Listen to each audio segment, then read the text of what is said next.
People, what's up though? What's up?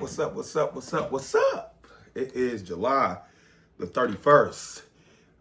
Philly Will Spill. I'm gonna get into the like and subscribe. I want to get straight into it. Our topics is as follow: Ksoo and Ksoo's father snitching on him with the video footage of his father snitching and Boosie's version of it. My spill last. After that, we're gonna talk about Shannon Sharpe's case. We're going to talk about Gilbert Arenas' indictment that he has. So, without getting straight into it, the first topic is about in Florida, in Duval, I guess county, whatever case may be. There's a guy named Ksoo, who's a young guy who's a rapper in Florida, and he has a father, Ksoo Senior, but they call him Blue, and they're both caught in a case that the son killed somebody. And he called his father for help. The father helped, and now the father is snitching on not only his son, but the nephew. So I'm gonna play a video so you can see, because now this is from 2020. Now they're in trial. Now you're gonna see the father actually get up on a stand and actually do what you're gonna see. I'm gonna give you Boosie take, and I'm gonna give you my take. So let's go right straight into it. Give me 1 second. Straight into it. Here we go. How everything played out with him losing his life. Second, that's not where we want to be. It's not where we want to be. We want to be right about here. Right here. Hold on. Give me 1 second. We want to put you right where is that?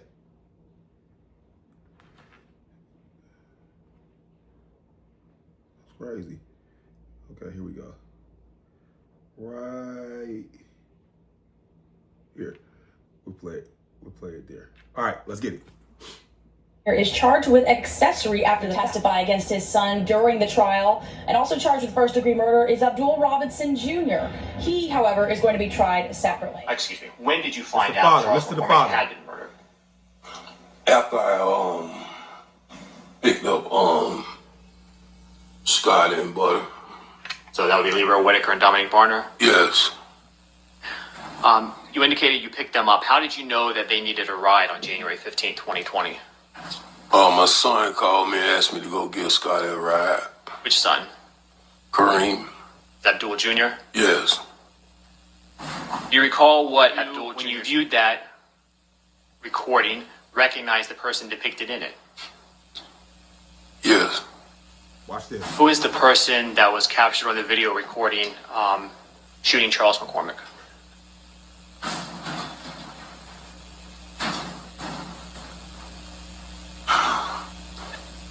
My son. What's your son's name? Hakeem. Love your family, Mr. Now this is the Roberts. defense attorney. That's what we just heard, right? Yes. I guess you love yourself. Right? Yes or no, sir? Of course. Self-love first, right? Over your children. That's the law of nature. Love yourself first. Do you hear that? That's crazy. That's crazy. You're cooperating in this case, correct, sir? Correct. This is not your first cooperation, is it? No. You've somewhat made a career out of it, have you not? I wouldn't say career. Well, you first testified against an officer. This was dramatically reduced, right? Snitched on the officer. Yeah. I mean, isn't it true that before you talked to the federal government, what you were facing back in 1999, you could have gotten up to life imprisonment, correct? Yes. So a pretty good deal you make for yourself. Yeah. You've also worked as a confidential informant for police, haven't you? Yeah. And you're cooperating in this particular case because it will help you, right? Right. And you were arrested. Jacksonville rapper Ksoo took another dramatic turn when his own father took the stand to testify against him this afternoon. Hakeem Robinson, also known as Ksoo, and his cousin Leroy Whitaker Jr. are both charged in the 2020 shooting death of 23-year-old Charles McCormick Jr. Prosecutors say Robinson wanted to kill McCormick, known as rapper Buck, for making a diss track about someone in his family who had been killed in a drive-by shooting. He did testify against his own son, and he said it was a hard decision, but he did name Hakeem Robinson as the shooter. However, the defense says it was Abdul Robinson Sr. who had more of a motive. Do you see your son Hakeem Robinson in the courtroom here today? Yes. Can you tell us where he's seated and what he is wearing? He's seated between the two lawyers right there with a beige suit on. Abdul Robinson Sr., known on the streets as Blue, took the stand Monday, pointing out his son, rapper Hakeem Robinson, also known as Ksoo. All right. We have 5 minutes in the video. I'm trying to keep this down to 15, up under 20. I'm not going to say nothing, but basically you heard. Father got caught to help the son out with the nephew, helped him out. They all got caught. Father's telling, and he don't care. So that's the custody story. Now let's listen to Boosie, Louisiana rapper, what he has to say. I already heard this in 2020, but it makes even more relevancy now that the case is out and actually seeing it be done. But he did this before this trial was done. He did this 3 years ago. Give me 1 second. 1 second. See if I can get it right back to the part where I was at. Yep. Right here is where we're going to start it at. Let's get it. Bro, you make these people do their fucking job. You don't bend over and get fucked by these people. You make these people do their job. That's why they get hired. You don't do their job for them against your son. It doesn't go like that. I don't give a damn. If you murder somebody, it's not to be caught for murdering somebody, it's to get away. It's not to be caught. No matter how bad it's not for them to be caught. It's for you to get away. Well, and by telling your ass is not going to get away. Okay, so his dad made a statement about this publicly. I heard his statement. I won't write him in jail. So whoever watching this, send me that nigga address, man. I won't write him and talk to him. I want to make them people do their job. They're laughing at you over beer and shots right now. We're making that motherfucker turn on his own seed. He's turning on his own boy. Then they're going to kill his ass when he go back there and we let him out. You know what we're going to do? We're going to make him testify and let his ass out after and give him credit for time served and let Ksoo boy smoke his ass. 2 birds and 1 stone. That's how they play. I have now seen the Boosie white racist impression. 2 birds and 1 stone, both of you. First time in all these I done got you to kill your son and let you out for his sons niggas to kill you. Now we're gonna try them for murder. Three strikes, y'all. That's what the games they play against us. So if your own son got you caught up in a murder that he committed, you would do 30 years over your child? If they convict me, yes. If we don't talk, they what? What the fuck? Make them do their job. If we fucked up, we fucked up. God gonna make us pay for our sins. I mean, what would you really do in a situation like that? Your own son just came to you and said, "Dad, I fucked up. I need you to help me." I'm gonna help him in any way I can. Even though at this point you're now you're implicating yourself in a murder. Any way possible. Because as dads, we gotta understand, it's about them kids. Yeah. And once you're 40, 50, 60 years, nigga, you done live your life. You ain't gonna be shit else. You want to hear something interesting? You done live your life. Try to save them and your grandkids, nigga. Because your grandkids gonna hate you. They gonna hate you, nigga. All your grandkids hate you. They gonna fuck over grandpa. Don't go to sleep around and have no medication around. They gonna fuck over you. You gotta think about you done live 50 years. What the fuck you gonna do in the next 15? Would you rather live the next 15 hated by everybody or loved and coming being seen in prison by your whole family? You gotta think of his choices you gotta make. And he told a bitch choice. Fuck my grandkids, fuck my son, fuck everybody. All right. So, since I'm already at 9 minutes, let me just keep it simple. First of all, everybody got a job to do in regards to law enforcement. That's their job. Their job is to arrest. Their job is to prosecute. Their job is to convict. Have no skin in the game, no offense or no problem with law enforcement doing their job. That's what they gonna do. Defense lawyer's job is to get evidence to create reasonable doubt to get you off, whether you're actually innocent or you're guilty. That's just the way the game goes. But in regards to this case in totality, my thing is, if you are going to pick up the phone and your son is in trouble and you know what he did, and you're going to help him out, and then when all three of y'all get caught for it, you are going to turn around and tell? How about you just do the fatherly thing and say, nah, son, I don't know what you're talking about. I can't do that. I don't know what you got going on. Nah, son, and hang up the phone. That would be the smartest thing to do. You're about to get involved with something. Know what you're getting involved with. Tell on your son and get him a life sentence. Yes, he's 50 plus years old, like Boosie said. Yes, he done lived his life, like Boosie said. Yes, he got himself involved, like we all know. But dude, your son getting raised by you. You have been a former informant, and you've told on police officers and other people before. So I don't know if your son didn't know that enough to call you, or I don't know if he did know that and still called and you thinking you wasn't gonna tell. But my thing on this, my spill on this, dude, if you want to sit up there on that stand and act like you didn't want to tell, all you had to do is just not pick up the phone. If you did pick up the phone and you know what's going on, you should have said, hey man, I can't be bothered with this, and hang up and get yourself out of it. That's it. Hang the phone up. Don't get involved.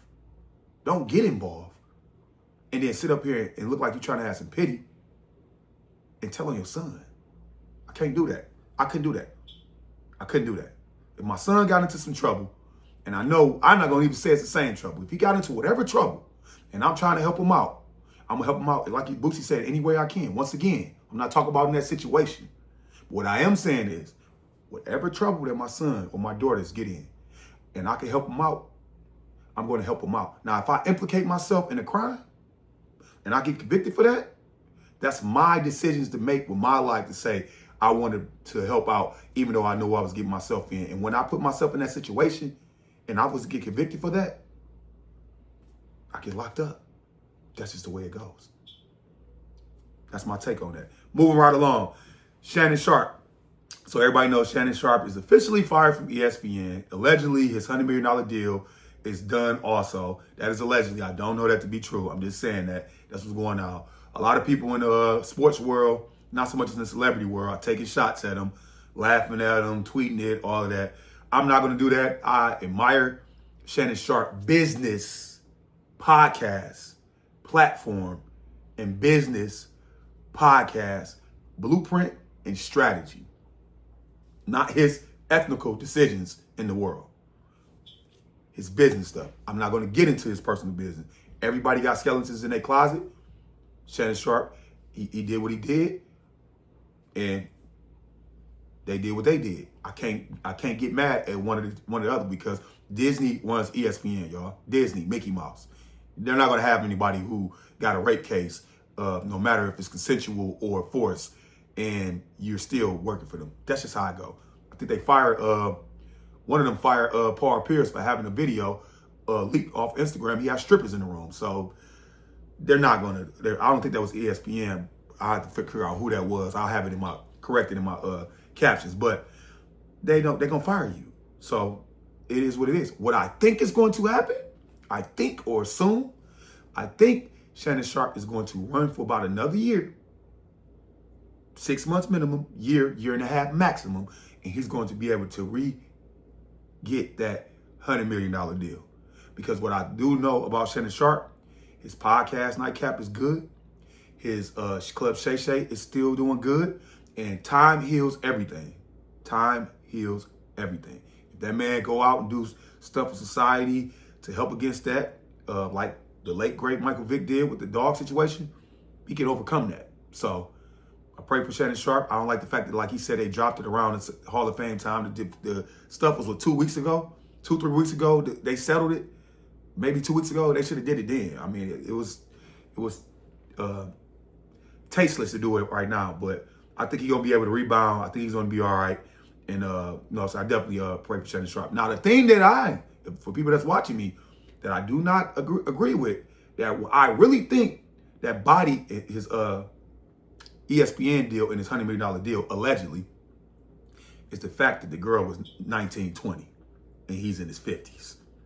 You talk about 30 years old, and you got kids 30 years old. That's what I think body him. The ethical decision that you made to, yes, she is legally of age to have sexual consent, but she is 18, 19 years old. And although they're going to lean it on her saying she had you raped and y'all settled it, and I see the fact that y'all settled and it was consensual, so it's good. That leads me to tell you that what I'm saying is more of a fact finder, more of the truth on the fact that it was consensual. She said it was good. Y'all settled. It was good. It's over with. But they get that it was consensual. It wasn't forcible rape.